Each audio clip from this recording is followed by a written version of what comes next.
Monsieur le Président de l'Université Bretagne Sud, cher Jean, merci de m'accueillir ce matin. Madame la recteure, chère Armande, Monsieur le député, Mesdames et Messieurs les élus, Monsieur le Président de la CPU, cher Gilles, Mesdames et Messieurs les présidents, Mesdames et Messieurs les vice-présidents, Mesdames et Messieurs en vos titres et qualités, chers collègues, chers amis. Je suis très heureuse d'être parmi vous ce matin pour ce colloque consacré à l'autonomie de nos universités, un sujet évidemment essentiel pour l'avenir de l'enseignement supérieur, de la recherche et essentiel aussi pour nos établissements qui, chaque jour davantage, doivent répondre aux enjeux territoriaux, nationaux, européens, internationaux, tout en tenant leur rang dans une compétition scientifique et universitaire de plus en plus intense.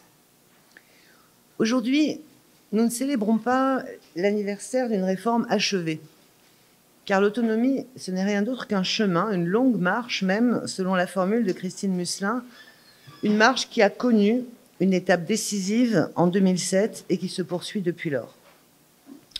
Ce que je souhaiterais d'abord dire d'emblée et sans aucune ambiguïté, c'est que pour moi, il n'y a pas d'autre voie que de franchir ensemble une nouvelle étape dans cette marche vers l'autonomie des universités, une autonomie plus profonde, plus courageuse, plus exigeante pour relever les défis qui sont devant nous. Les événements qui ont jalonné notre vie politique depuis l'automne dernier confortent en profondeur le choix de l'autonomie qui a été fait il y a 12 ans de cela.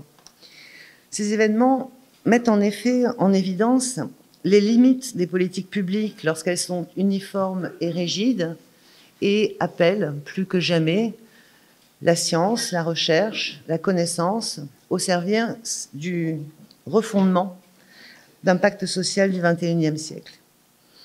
Les universités ne s'administrent pas depuis Paris, c'est une évidence, mais elles exigent un pilotage. C'est pourquoi il fallait faire confiance aux universités et à ceux qui les font vivre, aux présidents, aux équipes présidentielles et administratives, aux communautés, aux étudiants. Il fallait leur faire confiance pour prendre les décisions qui les concernent, pour bâtir leurs projets, pour affirmer leur stratégie et se donner les moyens de la mettre en œuvre. Ce choix, qui aujourd'hui a toute une évidence, n'était pourtant pas si évident en 2007. Le moins que l'on puisse dire, c'est que cette réforme porte la marque de Valérie Pécresse, à l'époque ministre, qui vous rejoindra tout à l'heure et que je salue malgré son absence. La ministre que je suis ce matin veut saluer la ministre qu'a été Valérie Pécresse, qui a su, avec courage, affirmer une vision, bâtir une politique, la défendre, par temps calme comme par mer agitée.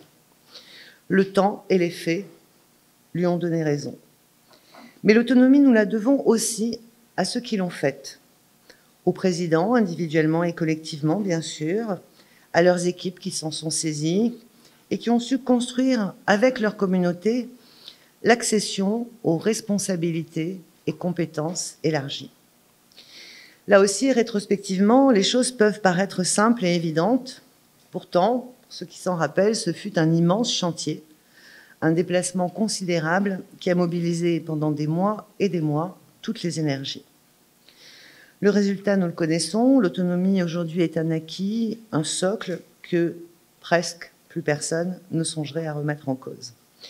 Elle a traversé les alternances politiques et je veux saluer ce matin tous ceux qui, aux fonctions qui sont aujourd'hui les miennes, ont conforté et accompagné ce choix. Il y a 10 ans de cela, alors que les premières universités accédaient aux responsabilités et compétences élargies, l'autonomie divisée, aujourd'hui elle rassemble, elle vous rassemble pour ce colloque. À tous ceux qui, parfois, caricaturent l'université française, ceux qui l'imaginent conservatrice, irréformable, repliée sur elle-même, l'autonomie est la meilleure des réponses. Elle a démontré la capacité et la volonté de nos universités de se remettre en marche. Enfin, et c'est sans doute le grand acquis de la loi LRU, l'autonomie a replacé les universités au centre du jeu. Longtemps mal connues, parfois mal aimées, prises dans un jeu de concurrence totalement stérile, et vous connaissez mon opinion là-dessus, avec les grandes écoles d'un côté et les organismes de recherche de l'autre, les universités sont revenues au cœur de l'enseignement supérieur, de la recherche, de l'innovation, et ça pour une raison finalement très simple, c'est que dans les universités, ces trois dimensions essentielles de la vie académique se rejoignent. C'est la force du modèle universitaire, c'est au sein de ces établissements que la recherche, la formation et l'innovation se construisent, se nourrissent, se diffusent vers les étudiants comme vers la société. Quand je parle d'université, quand je parle de modèle universitaire, vous comprenez bien que cela n'est pas réservé aux universités sensu stricto, au sens juridique du terme, mais bien à l'ensemble de ces établissements qui, ensemble, ont décidé de nourrir la formation par la recherche, de diffuser l'innovation par l'enseignement comme par la valorisation. Vous l'aurez compris, n'attendez pas de moi que je remette en cause d'une quelconque façon l'autonomie des établissements, mais n'attendez pas non plus un panégyrique sans nuance qui figerait, assécherait le présent et amputerait l'avenir. Vous le savez aussi bien que moi, l'autonomie s'apprend, l'autonomie se gagne, l'autonomie responsabilise et l'autonomie a ses exigences. Et tout n'est pas encore achevé, chacun le sent et le voit bien. C'est pourquoi, je pense, vous avez choisi de réfléchir ensemble à cette deuxième phase.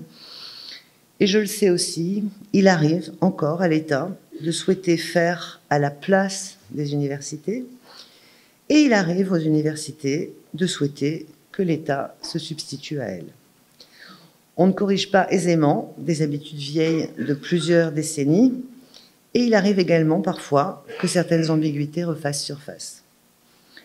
L'autonomie n'est pas une fin en soi, elle ne se suffit pas à elle-même, elle suppose des moyens et elle doit être au service d'une politique et d'une stratégie. Ces moyens, il revient bien sûr à l'État de les garantir, comme il revient aux universités de les renforcer en mobilisant des ressources propres. Ces moyens, ils doivent être au service d'une politique qu'il vous revient de construire, dans le respect de vos objectifs, bien sûr, mais aussi dans le respect de ceux que l'État fixe aux universités pour que celles-ci deviennent les opérateurs de référence de notre politique d'enseignement supérieur, de recherche et d'innovation. Certaines craintes, enfin, demeurent vivaces, et je pense notamment à la crainte d'une fragmentation du système d'enseignement supérieur. Ces inquiétudes, je les entends, mais là encore, vous connaissez mon opinion, je suis convaincue que ces inquiétudes n'ont pas lieu d'être. Croire en l'autonomie, c'est en effet pour moi avoir la conviction que chaque université peut et doit être différente, parce que son histoire, ses forces scientifiques et pédagogiques, ses communautés, son territoire sont différents. Chaque université a son identité et vous le savez mieux que quiconque. Croire en l'autonomie, c'est donner à chaque université les moyens d'affirmer son identité, ce que j'appelle sa signature. Et puisque nous sommes ce matin à l'UBS, je voudrais par exemple mentionner la place de plus en plus prépondérante que prend cette université dans la recherche sur les matériaux biosourcés, dire à quel point c'est un sujet qui est absolument essentiel, non seulement pour l'avenir de la France et de l'Europe, mais plus généralement pour régler un certain nombre de problèmes de pollution de plastique, parce que lorsque l'on fait de la recherche fondamentale sur des matériaux biosourcés, eh bien, on réfléchit aussi à la façon dont on peut transformer le plastique en bioplastique et on contribue à l'amélioration de l'humanité. C'est ce type de diversité, ce type d'excellence avec toujours la même exigence que nous devons assumer et revendiquer collectivement. Et nous devons le faire non pas pour catégoriser, pour séparer, mais bien pour défendre un modèle universitaire, pour qu'il soit capable de répondre à l'échelle d'un territoire, comme à l'échelle nationale et internationale, à des besoins collectifs qui, eux aussi, sont profondément différents. Cette diversité, je veux être très claire sur ce point, c'est à vous qu'il revient de l'affirmer et de la construire. À mes yeux, ce n'est pas le rôle de l'État que de définir par avance quelle est la place de chaque université. C'est bien à chaque université de nous dire la signature qu'elle entend se donner. Et bien sûr, c'est aussi aux différents collectifs que vous formez de pouvoir dialoguer avec l'État pour lui donner une vision d'ensemble des forces de notre pays et pour construire les cadres qui permettront à chacun de s'affirmer. Des outils existent déjà pour répondre à cette diversité de besoins et de situations. Je pense notamment à l'expérimentation qui est précisément faite pour cela.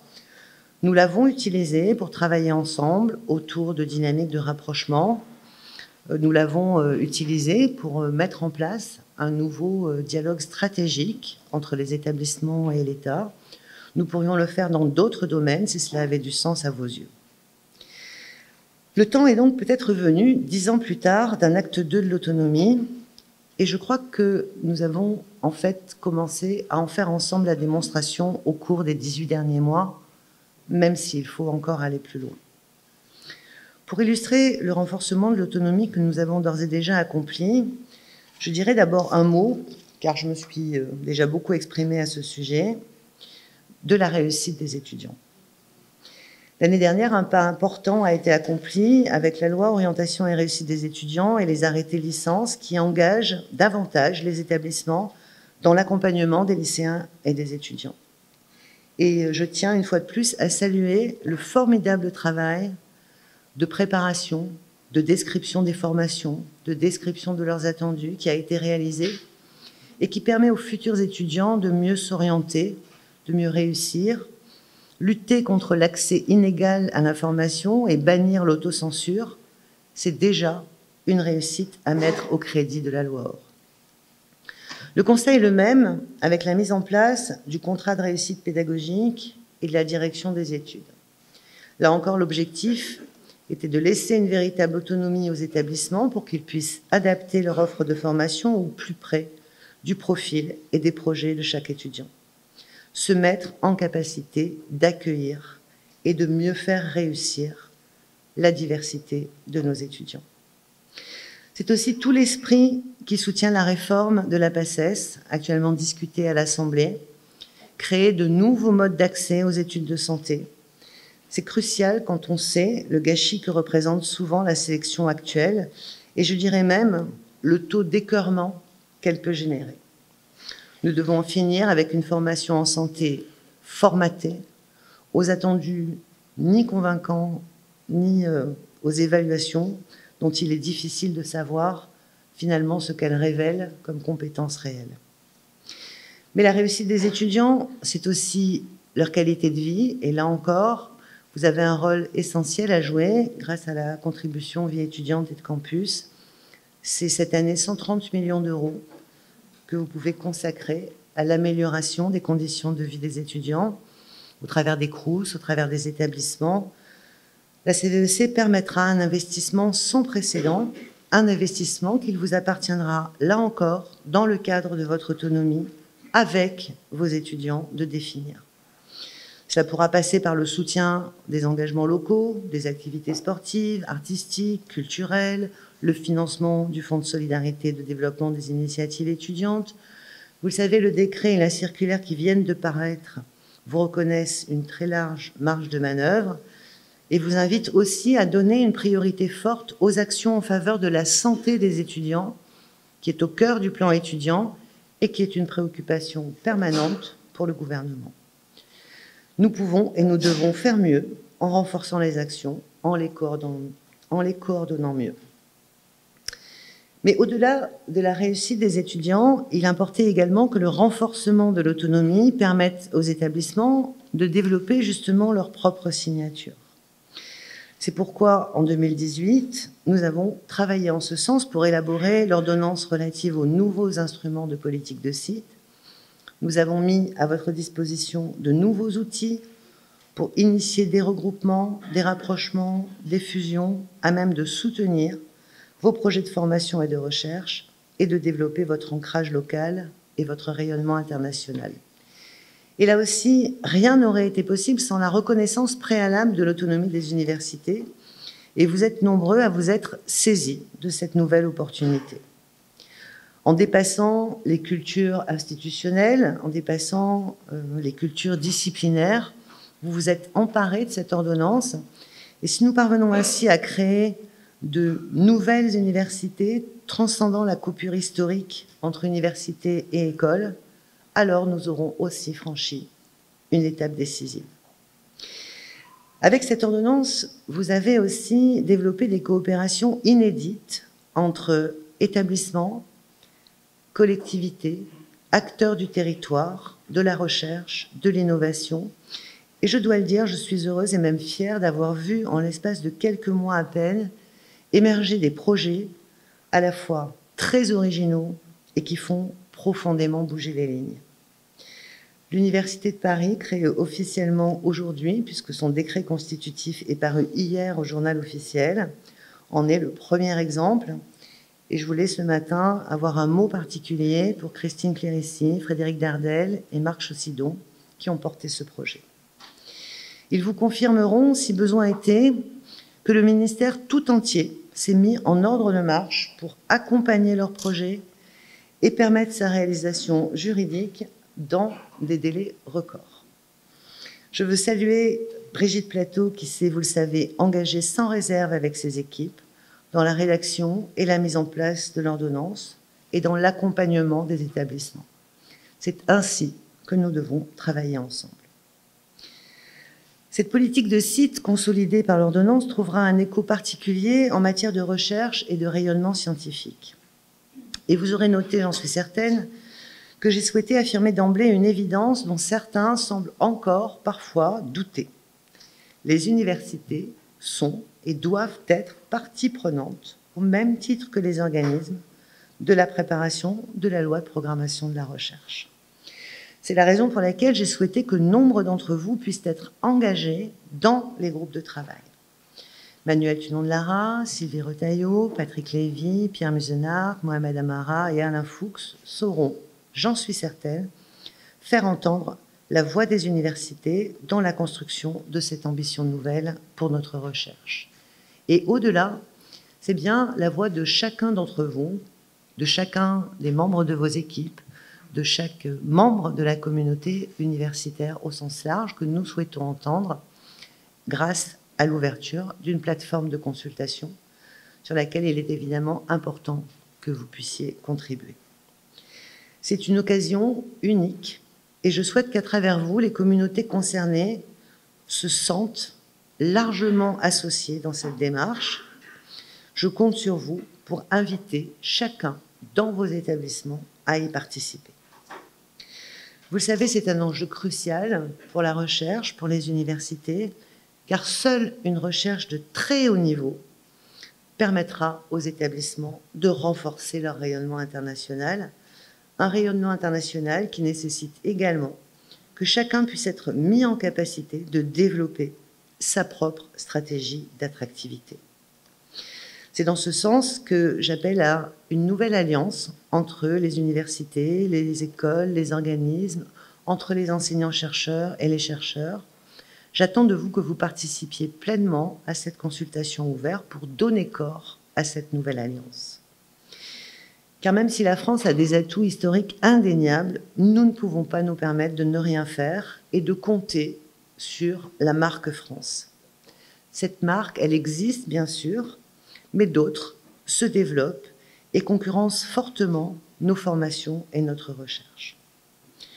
Je ne reviendrai pas ce matin en détail sur la stratégie Bienvenue en France. Nous avons déjà eu largement l'occasion d'échanger à ce sujet, avant comme après les annonces du Premier ministre. Mais je soulignerai un seul point. L'autonomie des universités a été, là encore, et je sais que nous ne partageons pas toujours cet avis, placée au cœur de la démarche. Autonomie dans la définition d'une stratégie d'attractivité propre qui appartient aux universités et à elles seules. Autonomie dans la politique d'exonération dans le respect du plafond fixé par le décret. Il vous est parfaitement possible dans ce cadre de prévoir d'exonérer des étudiants venant d'un ensemble de pays prioritaires à vos yeux, que ce soit prioritaire par les coopérations scientifiques, que ce soit prioritaire par les échanges d'étudiants, que ce soit prioritaire au titre de la politique d'aide au développement. Dans le contexte de création des universités européennes, c'est un véritable atout que d'être capable de présenter ces réseaux universitaires pour que les étudiants non communautaires puissent accéder à la recherche et à l'enseignement supérieur de l'Europe tout entière.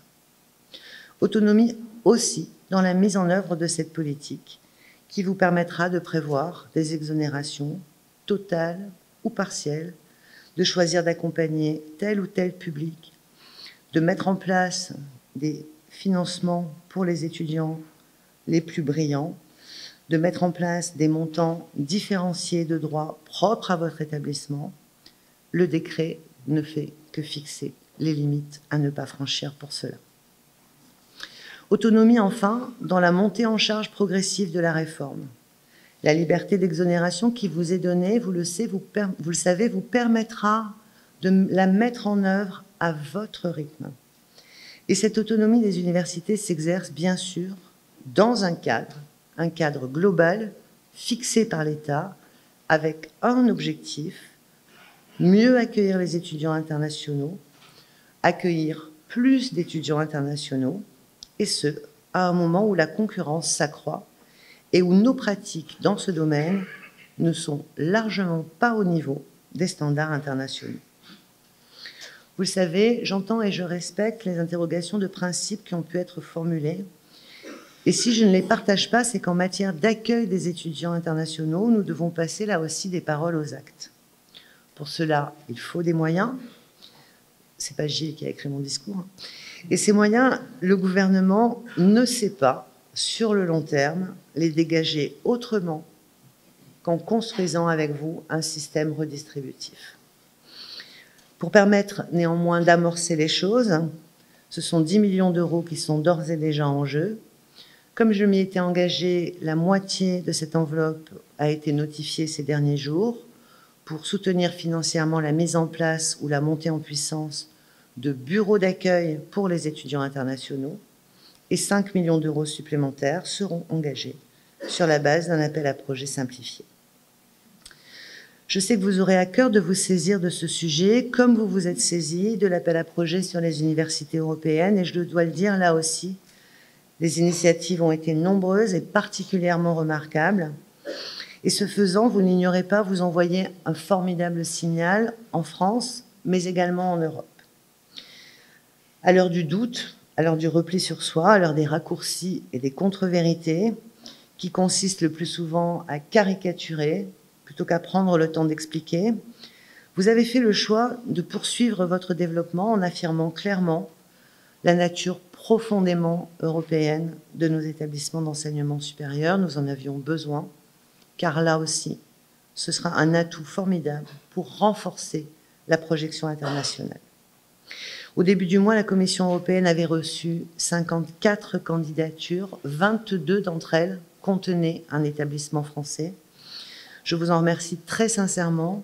J'y vois un motif de fierté, un motif d'espoir collectif, et je tiens à vous assurer en conséquence, bien sûr, de tout mon soutien et de tout mon accompagnement. Au-delà, j'ai eu l'occasion, le week-end dernier, de participer à une manifestation d'associations d'étudiants, tous très engagés pour repenser l'Europe. Et l'envie d'Europe chez les jeunes, la capacité à utiliser l'Europe comme un terrain de jeu naturel a été extrêmement forte. Et la demande du président de la République dans son discours de la Sorbonne de faire en sorte que la moitié d'une classe d'âge puisse avoir au moins une expérience européenne de 6 mois est une demande extrêmement exigeante, mais aussi quelque chose d'extrêmement attendu par nos étudiants. Et construire ces universités européennes, eh bien, c'est déjà mettre en place ces consortiums dans lesquels ils pourront circuler de manière simple, où la reconnaissance des diplômes ou la reconnaissance des ECTS, ou la reconnaissance des semestres d'échange, deviendra naturelle et s'éloignera un peu du parcours du combattant qu'elle est encore parfois aujourd'hui.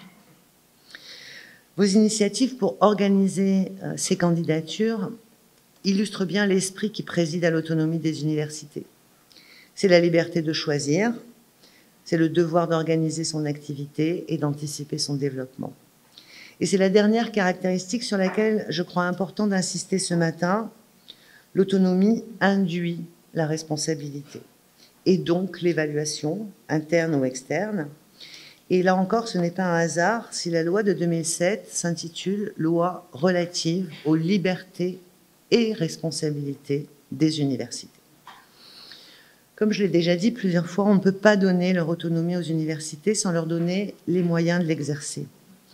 Cet impératif irrigue nos politiques d'enseignement supérieur et il en va de même pour le dialogue stratégique de gestion annuel que nous sommes en train de développer. L'État n'est pas omniscient.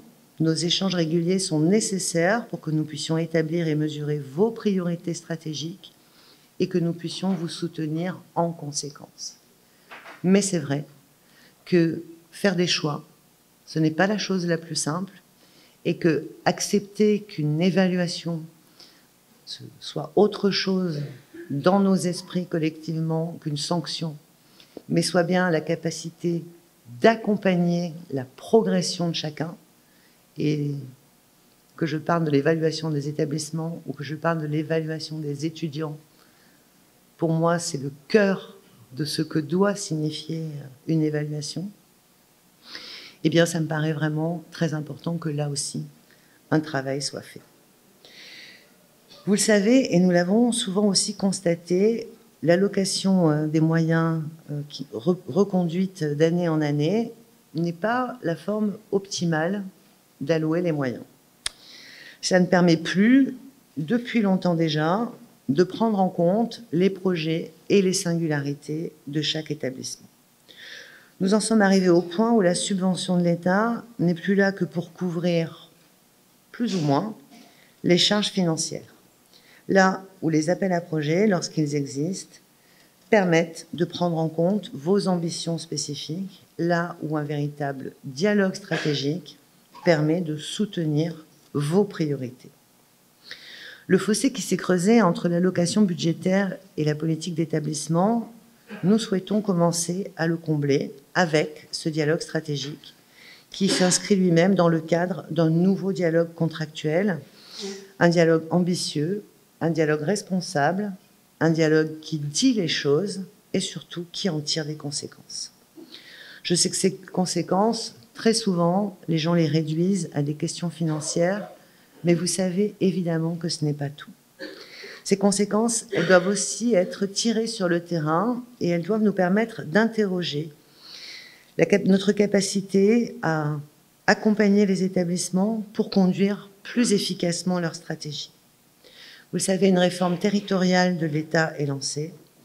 Nous aurons demain des recteurs spécifiquement délégués à l'enseignement supérieur, à la recherche et à l'innovation, représentant l'État pour accompagner vos projets, leur développement, car notre administration doit poursuivre sa déconcentration, elle doit tirer les conséquences de l'autonomie, elle doit défendre avec vigueur les missions fondamentales des universités et des organismes, elle doit être en capacité de travailler quotidiennement, partout en France, avec les régions, avec l'ensemble des collectivités, qui montrent un intérêt croissant et légitime pour les questions de formation et d'innovation. Chaque fois que je fais un déplacement à l'international, je suis ravie de voir à quel point, partout dans le monde, les dirigeants, que ce soit les dirigeants politiques ou que ce soit les chefs d'entreprise, répètent inlassablement que la vraie richesse d'un pays, c'est ses ressources humaines, sa jeunesse, la façon dont on la forme, la façon dont on lui donne confiance, la façon dont on lui permet de devenir un acteur de la vie du pays en question.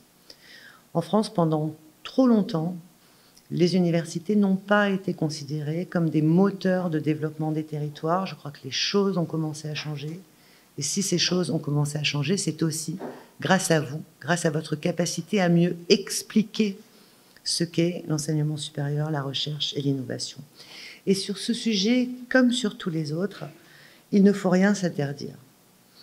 Ces derniers 18 mois l'ont montré, chaque fois que c'est nécessaire, nous sommes prêts à faire bouger les lignes institutionnelles, réglementaires, pour gagner en simplicité, pour gagner en efficacité, pour gagner en attractivité. Et vous savez combien l'attractivité des universités et le rôle qu'elles peuvent jouer sur leur territoire m'importent.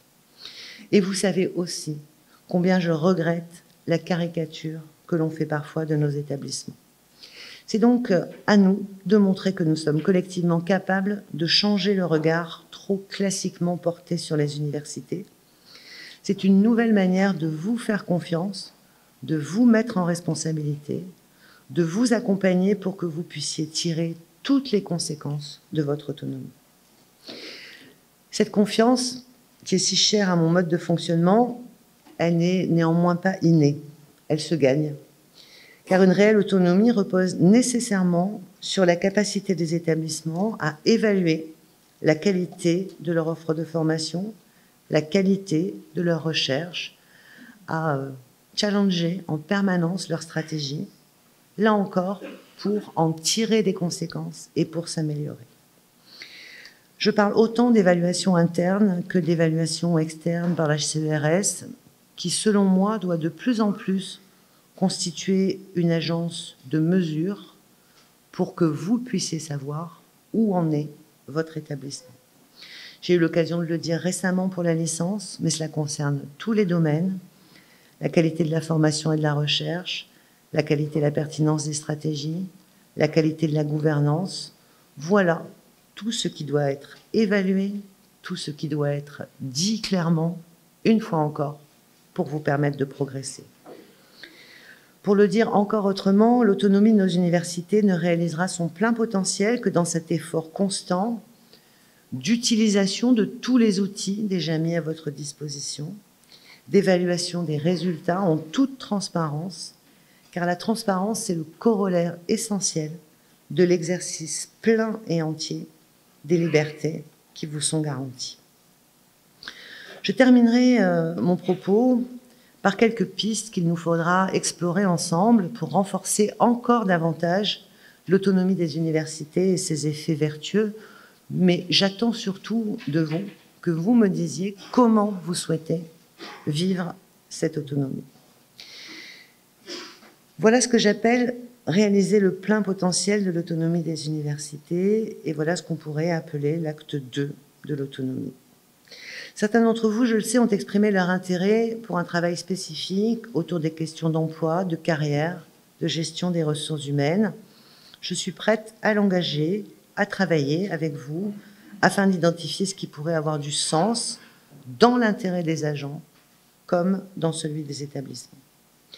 Certaines questions seront sans doute posées dans le cadre des groupes de travail de la loi de programmation de la recherche, mais la discussion doit sans doute être plus large encore afin de réfléchir à la signification de l'autonomie dans le domaine des ressources humaines.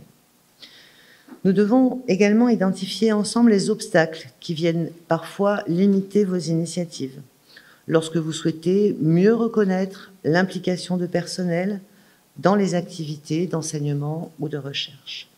Sur toutes ces questions, nous retrouverons, j'en suis sûre, le diptyque liberté, responsabilité. Plus de liberté dans la définition des choix stratégiques et dans la construction d'une politique d'établissement, c'est aussi plus de responsabilité en matière de dialogue social et de qualité de gestion. Là aussi, l'autonomie sera exigeante, une exigence de faire mieux, au plus près du terrain et au plus près des agents.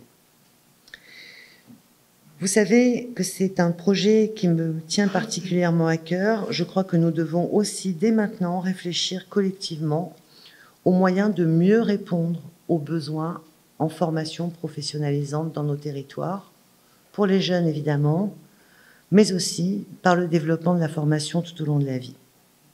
Nous avons entamé un chantier essentiel sur les formations courtes professionnalisantes en organisant une vaste consultation avec les partenaires sociaux.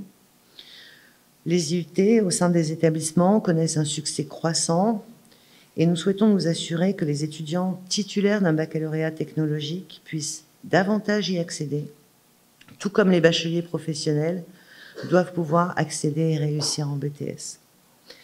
Parcoursup a déjà permis d'avoir une vision de la réalité de ce qui se passait, a déjà permis des améliorations dans ce sens, mais nous devons maintenant donner aux établissements, et tout particulièrement aux universités, les outils qui leur permettront de façonner cette offre de formation professionnalisante de premier cycle, là encore, au plus près de leur stratégie et au plus près de leur territoire.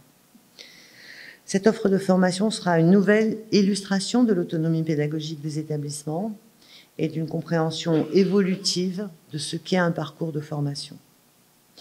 Celui-ci doit en effet s'adapter au fur et à mesure de l'élaboration d'un projet professionnel par les étudiants. À tous ces égards, le décloisonnement des équipes enseignantes, des modules d'enseignement et des parcours de formation constituera un enjeu fondamental. Vous savez, pendant longtemps, on a considéré qu'il suffisait de proclamer l'existence du -3+3 pour que celui-ci fonctionne. Et puis l'été dernier, il s'est passé quelque chose qui, à mon sens, est probablement aussi historique, même si on ne le saura probablement que plus tard. Dans les commissions d'accès à l'enseignement supérieur, qui étaient animées dans les rectorats, se sont retrouvés autour de la table des enseignants du secondaire et des enseignants du supérieur. Et j'ai eu l'occasion de participer à plusieurs de ces réunions, et l'évolution en quelques jours, en quelques semaines, a été magique. Les premières réunions voyaient le recteur présider et les enseignants du secondaire se mettre tous d'un côté de la table et les enseignants du supérieur tous de l'autre côté. Et là, nous étions dans le -3+3 que nous connaissons tous, avec ce regard des uns vers les autres. Mais ce qui s'est passé, c'est qu'au fur et à mesure que l'étudiant, le lycéen, venait se poser au travers de son dossier sur la table, eh bien, nous avons retrouvé ce qui fait que nous exerçons avec passion ce métier d'enseignant et d'enseignant-chercheur. Nous avons juste remis le lycéen, l'étudiant, au cœur de nos préoccupations. Et au bout de quelques semaines, le recteur ne présidait plus vraiment quoi que ce soit. Les gens étaient mélangés autour de la table. Les enseignants du secondaire avec les enseignants du supérieur n'avaient plus qu'une préoccupation: le dossier de l'étudiant, comment l'aider, comment le conseiller, comment l'orienter et au final, comment l'affecter. C'est pour moi une des petites révolutions de la loi orientation et réussite des étudiants. Et nous devons faire la même chose au sein de notre premier cycle universitaire. L'important, ce n'est pas que chacun défende son territoire pédagogique. L'important, c'est que nos étudiants aient le sentiment que, au moment d'entrer à l'université, pour y suivre, s'ils le souhaitent et comme ils le souhaitent, une formation de qualité, c'est une véritable équipe qui est là pour l'entourer, pour l'évaluer, pour lui permettre de progresser et, au final, pour réussir. Nous savons que nos étudiants sont divers. Certains savent très vite et très tôt ce qu'ils souhaitent. Certains voudront absolument appliquer ce qu'ils viennent d'apprendre. D'autres se découvriront une appétence qu'ils ne connaissent même pas pour la réflexion et le concept. Peu importe. Si les équipes enseignantes, si les parcours sont là et sont pensés pour ces étudiants, ceux qui savent comme ceux qui hésitent, qui changent d'avis, qui parfois commencent par échouer, alors oui, nous aurons profondément transformé l'enseignement supérieur. Tout ça est évidemment crucial, tout ça entre en résonance avec d'autres réformes en cours. J'en ai parlé, la réforme des études de santé, celle de la formation des enseignants du primaire et du secondaire, celle de la formation tout au long de la vie. Et là encore, je suis convaincue qu'il y a une étape décisive pour accompagner l'émergence de la nouvelle économie, de la croissance et de l'innovation, mais là encore, pour contribuer à donner aux jeunes, et par là même à la société tout entière, une nouvelle espérance. Celle d'avoir des établissements d'enseignement supérieur construits pour donner à chacun, tout au long de sa vie, des moyens d'accéder à de nouvelles qualifications, les moyens de ne pas rester au bord du chemin. Cela doit être notre contribution et notre proposition suite au grand débat. Je ferai des propositions en ce sens dès que possible et bien sûr, j'appelle toutes les vôtres avec force. Vous l'avez compris, aucun de ces changements ne se fera sans vous. L'acte 2 de l'autonomie ne sera pas le simple développement de l'acte 1. Il devra se construire différemment, dans un dialogue permanent. Il devra faire toute sa place à la singularité des établissements. Il devra vous permettre d'exercer ou de ne pas exercer des possibilités nouvelles. Il devra se co-construire entre les différents acteurs. Et j'ai donc, plus que jamais, besoin de vous. C'est à vous d'être capable d'exprimer les besoins et les demandes qui sont les vôtres. C'est à vous d'identifier et de formuler les libertés supplémentaires dont nos universités ont besoin. Cette démarche, elle doit être à la fois collective et individuelle dans l'accompagnement des signatures.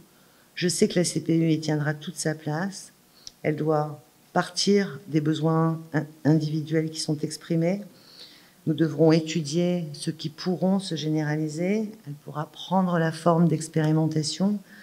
Mais ce que 10 années d'autonomie nous ont appris, en effet, c'est que les universités ne sont pas uniformes et c'est que l'on a toujours raison de faire confiance à l'université et aux universitaires.